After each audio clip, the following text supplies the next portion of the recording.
Gabriela Veronica Lencina was born in the late 1970s into the family of Nestor and Patricia Lencina. She was born in the province of Córdoba, located in the central region of Argentina. She grew up with two sisters and had a fairly happy childhood. At the age of 20, Gabriela met Gustavo Fernandez.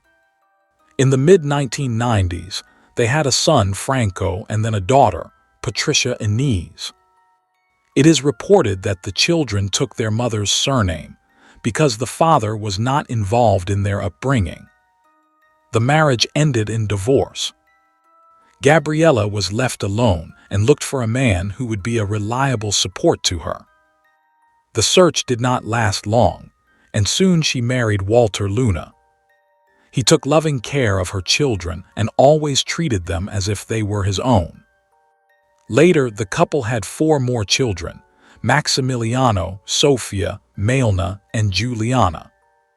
Raising 6 children proved to be very serious and responsible, especially as they grew older, and Gabriela decided to become a housewife in order to devote herself to her children.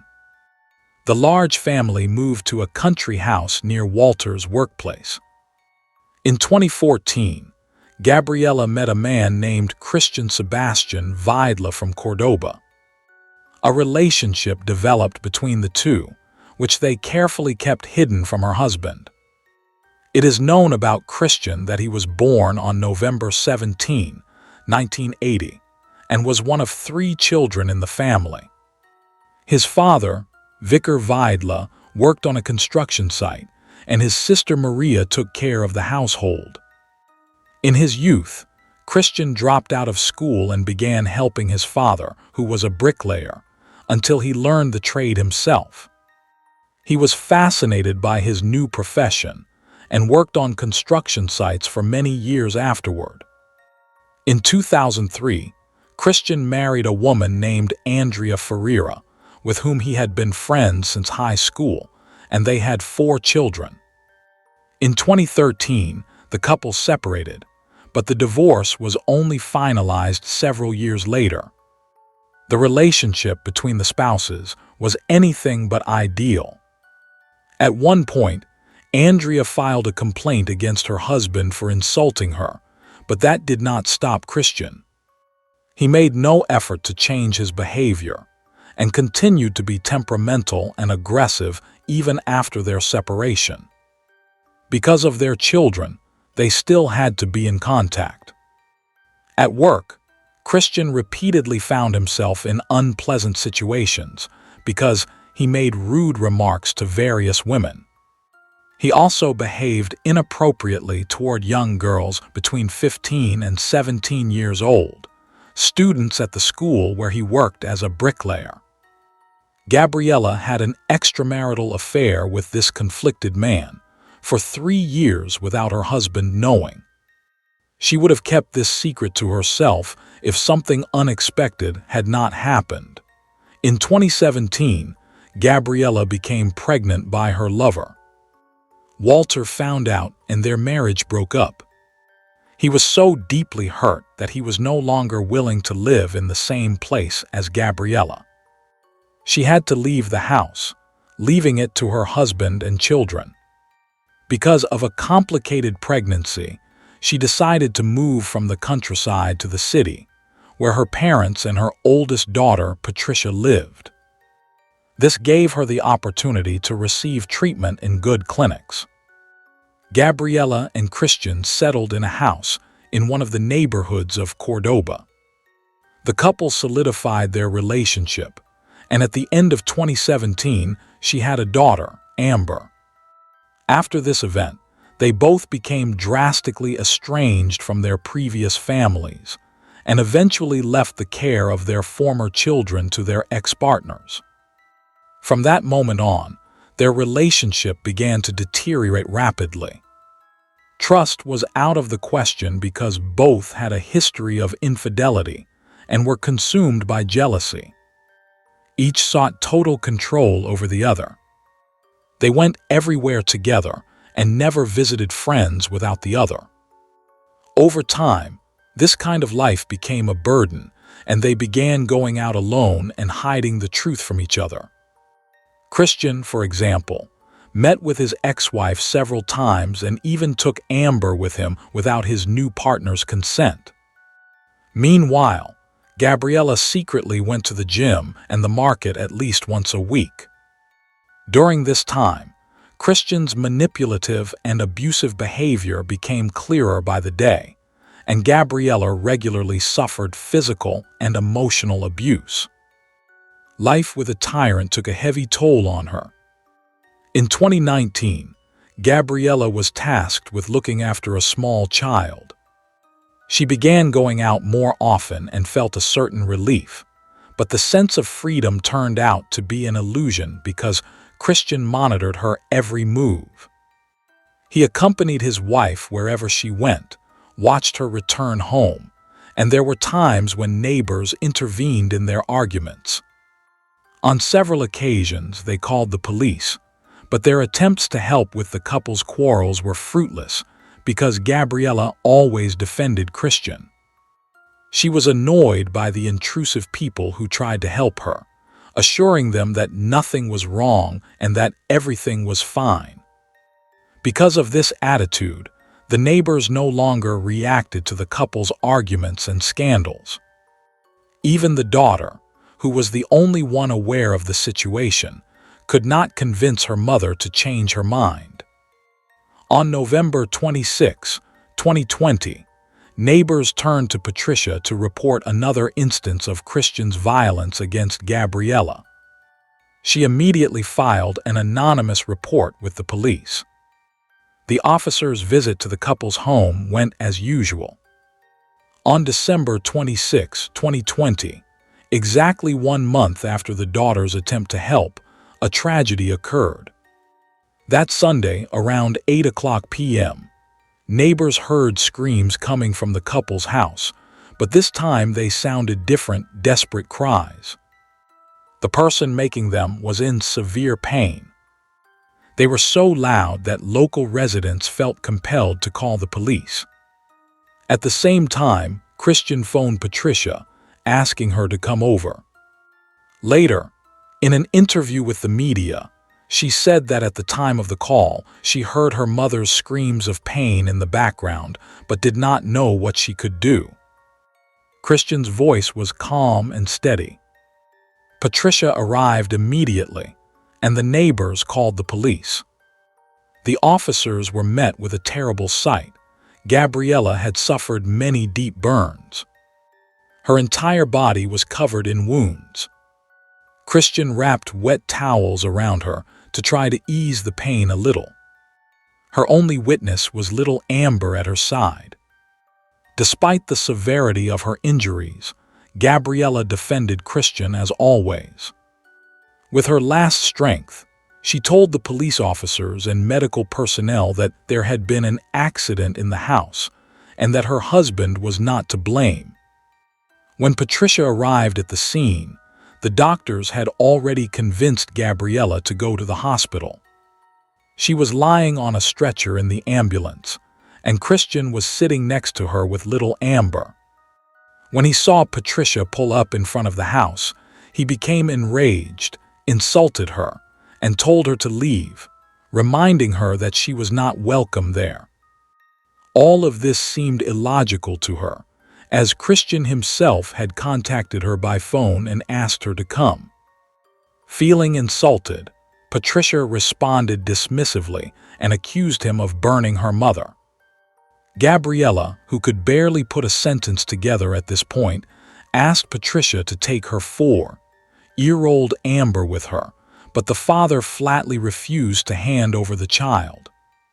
The police intervened and instructed him to give the girl into her older sister's care.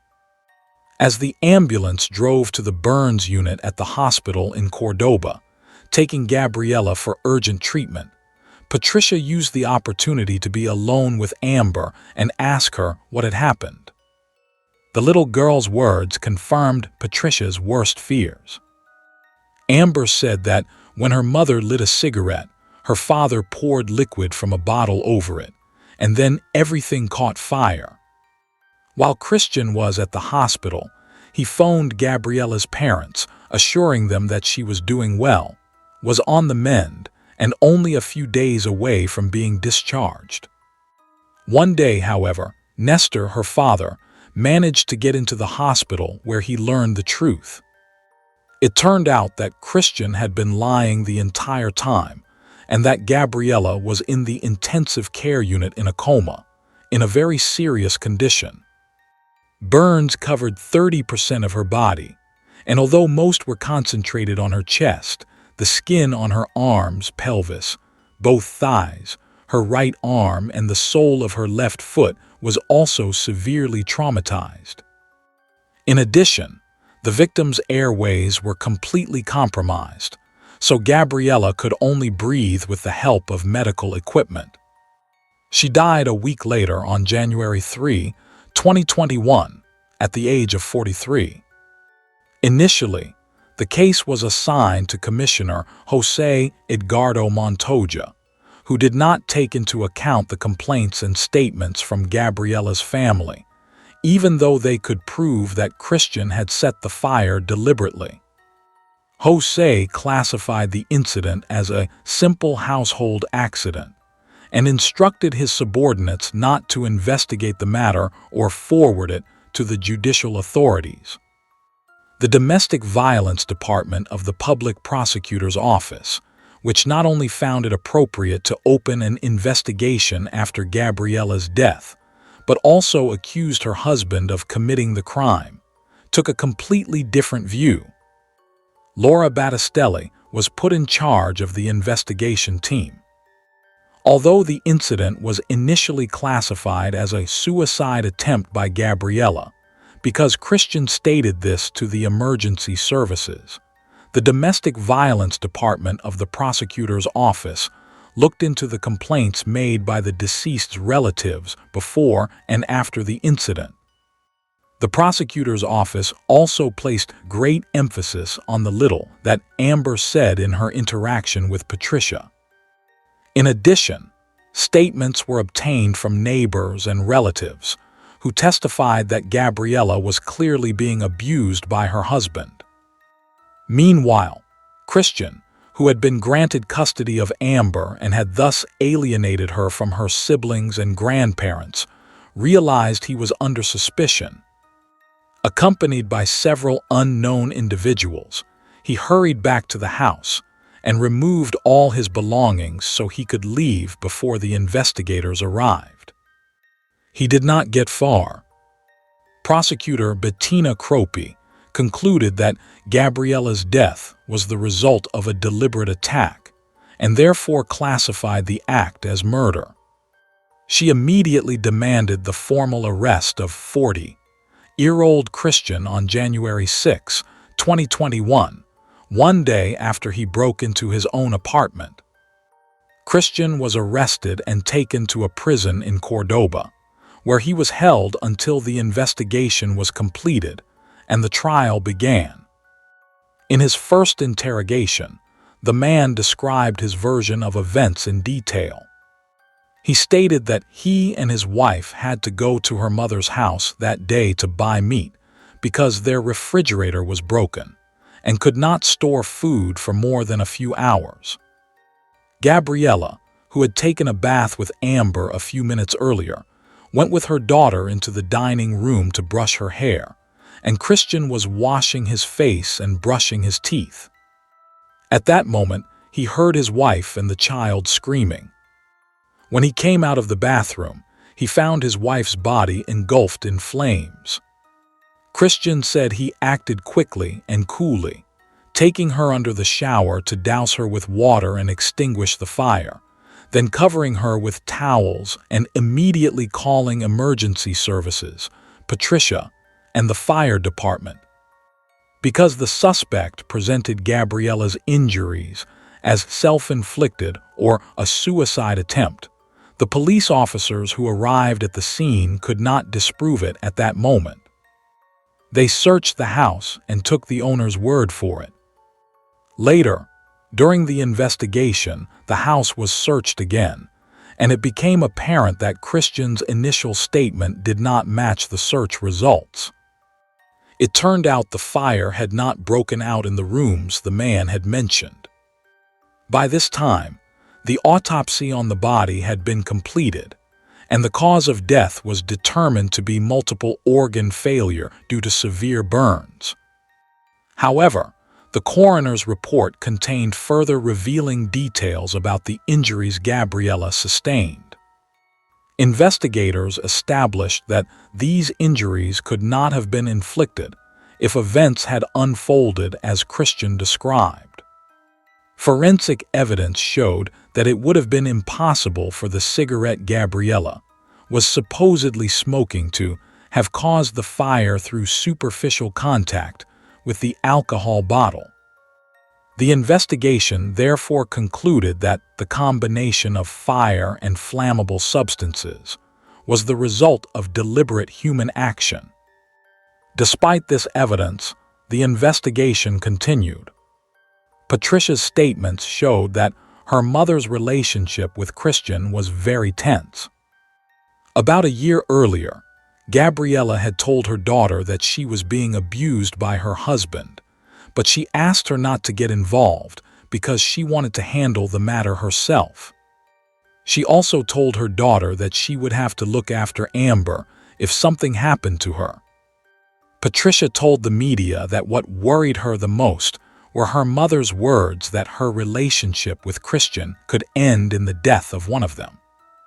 After gathering evidence and indications, the trial against Christian Vidla for murder and gender-based violence against his wife and the mother of his youngest daughter began on August 8, 2022. During the first hearing, Nestor Lencina, Gabriela's father, one of her sisters, and her daughter Patricia spoke. They all agreed that what happened caused tremendous suffering and pain for the family. After the hearing, Gabriela's relatives gathered outside, spoke to the press, and demanded justice from the authorities. The prosecutor read the expert report to the jury and members of the court. It detailed the psychological assessment of the defendant, stating that Christian was an egocentric person who placed the satisfaction of his own needs above all else. Some of the most important testimony in the trial came from the team of paramedics and firefighters who treated Gabriela on that unfortunate day. The firefighters were instructed to perform various tests on mannequins to prove that the cigarette could not have been the cause of the fire and that it was not an accident. The next step for the investigators was to disprove the version of events Christian gave during a phone call with an emergency services employee on the day of the incident. At the time, he said his wife had inflicted the burns on herself and tried to kill herself. In order to determine whether this was true, experts conducted a so-called psychological autopsy. A series of questions was posed to Gabriela's relatives to assess her mental and emotional state prior to her death. The investigation found that apart from a possibly low sense of self-worth and self-esteem, which might have been caused by her husband's constant mistreatment, Gabriela was not a person who tended towards self-harm or suicide. Thanks to the involvement of witnesses and experts, the court was able to reconstruct the sequence of events, rule out all false hypotheses, and reach a final conclusion. That conclusion was that Christian Vidla had to be found guilty of the attack that led to Gabriela's death. Although the man himself and his defense team maintained his innocence, irrefutable evidence to the contrary was found. In September 2022, after 5 hearings, the court found 40-year-old Christian Sebastian Vidla guilty of murder, complicity, and gender-based violence against his partner. He was sentenced to life in prison for the murder of Gabriela Lencina under Article 80, Paragraph 11 of the Argentine Penal Code. The ruling matched the sentence requested by prosecutor Laura Battistelli. Gabriela's relatives expressed relief at the verdict, stating that justice had been served, even though it would not bring back their beloved Gabriela. Christian was harshly condemned by the public, and the women's rights movement drew attention to the alarming figures. In 2021, the year of Gabriela's fatal attack, there were 221 reported cases of deadly gender-based violence, 80% of which occurred in the home, and as in Gabriela's case, 62% of the women were killed by their current or former partners. To conclude this report, it is worth adding some encouraging information. Although it is not exactly clear how long Amber remained in the custody of Christian's family, her sisters managed to gain custody of the girl. She moved in with Sophia, one of Gabriela's two older daughters, and with her father, Walter Luna, Gabriela's ex-husband. He proved to be a reliable man and a responsible father. The family decided that Amber needed psychiatric help, which was to be initiated as soon as possible so the girl could process her memories. They sought help from professionals to do everything possible so that the little girl's life could once again be colorful and happy. Thank you for watching and take care of yourselves.